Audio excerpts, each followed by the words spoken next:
11 बजे से संसद का सत्र शुरू होने वाला है। आज दूसरा दिन है सत्र का और उसके भी हंगामेदार रहने के आसार हैं। यानी संसद का पहला दिन, सत्र जब शुरू हुआ पहला दिन हंगामे की भेंट चढ़ा और आज का दिन भी हंगामे के आसार बने हुए हैं। संचार साथी ऐप पर विपक्ष का सवाल है। संचार साथी से जासूसी की कोशिश की गई, यह कहना है विपक्ष का। नागरिकों की सुरक्षा के लिए संचार साथी है, जबकि बीजेपी ये कह रही है। यानी सत्ता पक्ष का कहना है कि नागरिकों की सुरक्षा के लिए है, जबकि वहीं दूसरी ओर कांग्रेस का कहना है कि संचार साथी ऐप से जासूसी की जा रही है, लोगों के डेटा खंगाले जा रहे हैं, उनके बारे में जानकारी ली जा रही है, उनके डेटा इकट्ठे किए जा रहे हैं। ये कांग्रेस का आरोप है। तो इसीलिए आज ये माना जा रहा है कि संचार साथी ऐप को लेकर सदन में हंगामा हो सकता है। कल एसआईआर को लेकर हंगामा हुआ और आज संचार साथी ऐप को लेकर। रिपोर्ट देखिए।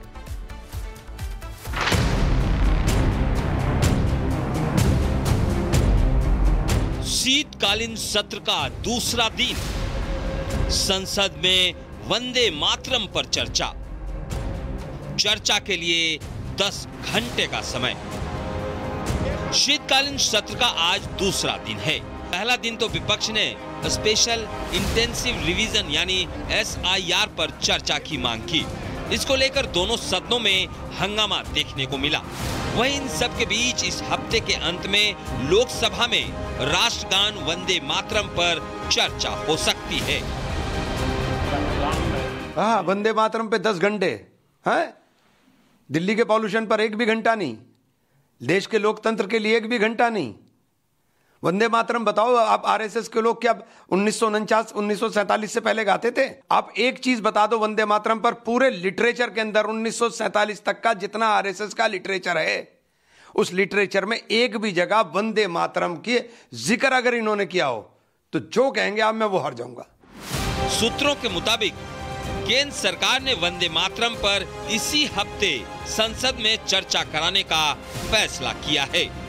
बताया जा रहा है कि सरकार लोकसभा में गुरुवार या शुक्रवार को इस मुद्दे पर चर्चा करा सकती है और प्रधानमंत्री नरेंद्र मोदी भी इस चर्चा में हिस्सा लेंगे। लोकसभा के अध्यक्ष ओम बिरला ने इस पर चर्चा के लिए 10 घंटे का समय अलॉट किया है। वहीं राज्यसभा में इस पर अगले हफ्ते चर्चा की उम्मीद है। संसद के अंदर अगर वो हंगामा करेंगे, आधारहीन भित्तिहीन बातों को लेकर, मुद्दों को लेकर हंगामा करेंगे, तो नतीजा वही होगा जो बिहार में हुआ। तो मुझे लगता है कि सीखने की ज़रूरत है। और जैसा कि आदरणीय प्रधानमंत्री जी ने बहुत सही ढंग से कहा कि वो अपनी सेवा देने के लिए भी उन्होंने सदैव स्वीकृति प्रदान की है कि भाई अपनी रणनीति को फिर से देखो। दरअसल राष्ट्रगान वंदे मातरम के 150 साल पूरे होने पर सरकार ने संसद के शीतकालीन सत्र में इस बार विशेष चर्चा कराने का फैसला किया है। ये चर्चा आजादी की लड़ाई में प्रेरणा देने वाले इस गीत की ऐतिहासिक और सांस्कृतिक महत्व को रेखांकित करेगी। Bureau report, Republic Bharat. इधर बीजेपी सांसद शशांक मणि ने कहा है कि यह ऐप नागरिकों की सुरक्षा के लिए बनाया गया है, इसे डरने की जरूरत नहीं है। हमारे साथ बात करने के लिए बीजेपी सांसद शशांक मणि त्रिपाठी हैं। आइए उन्हीं से बात करते हैं और जानते हैं क्या कुछ कहेंगे। सर, जिस तरीके से संचार सारथी ऐप को लेकर जब अब विवाद खड़ा हो रहा है, क्या कहेंगे? देखिए, संचार सारथी ऐप हमारे जो नागरिकों के सुरक्षा के लिए बनाया गया है, सरकार ने बड़ी जिम्मेदारी से बनाया है। और इसमें मैं समझता हूँ जो साइबर अटैक्स हो रहे हैं तमाम हमारे देश में भी हो रहे हैं और बल्कि मैं समझता हूँ विदेश से भी हो रहे हैं। मैं तो थोड़ा विशेषज्ञ हूँ आईटी का, तो मैं जानता हूँ किस प्रकार के प्रहार साइबर के माध्यम से बाहर से भी हो रहे हैं।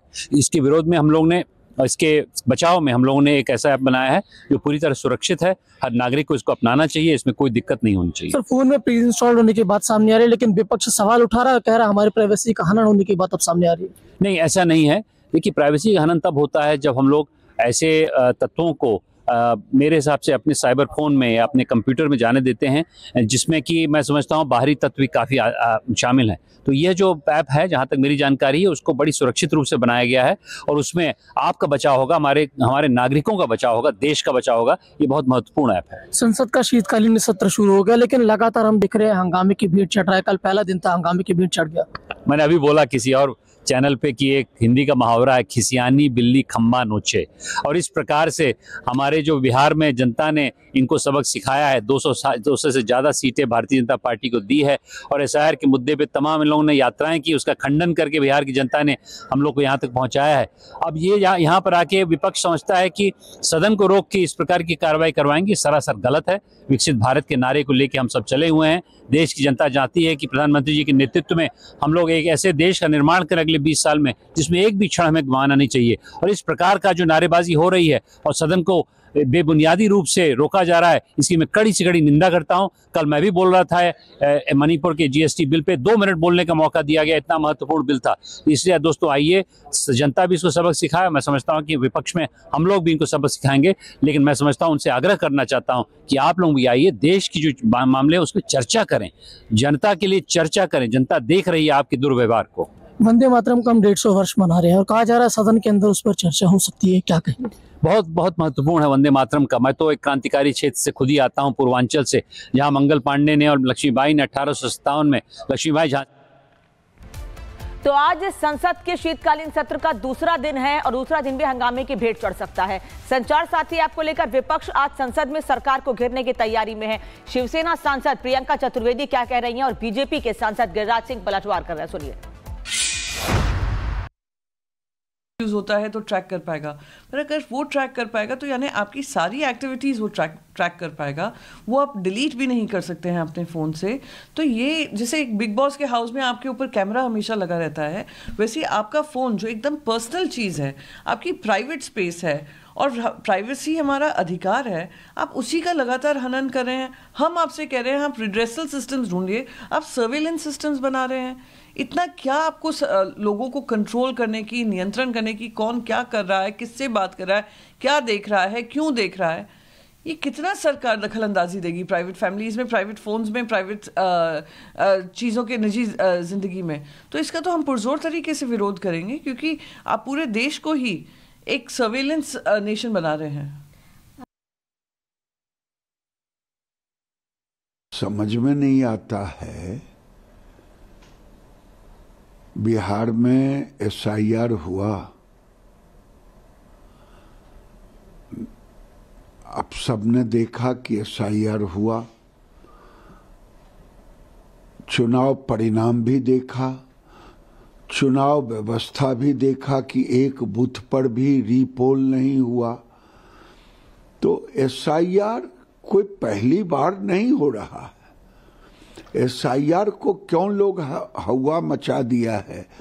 वो एक व्यवहारिक संवैधानिक व्यवस्था में होते रहा है, शुद्धिकरण, यही है एसआईआर। क्या शुद्धिकरण नहीं हो? चुनाव के जितने वोटर लिस्ट होते हैं, कौन मर गया, कौन जिया, कौन गांव छोड़ दिया, घर छोड़ दिया, ये होनी चाहिए।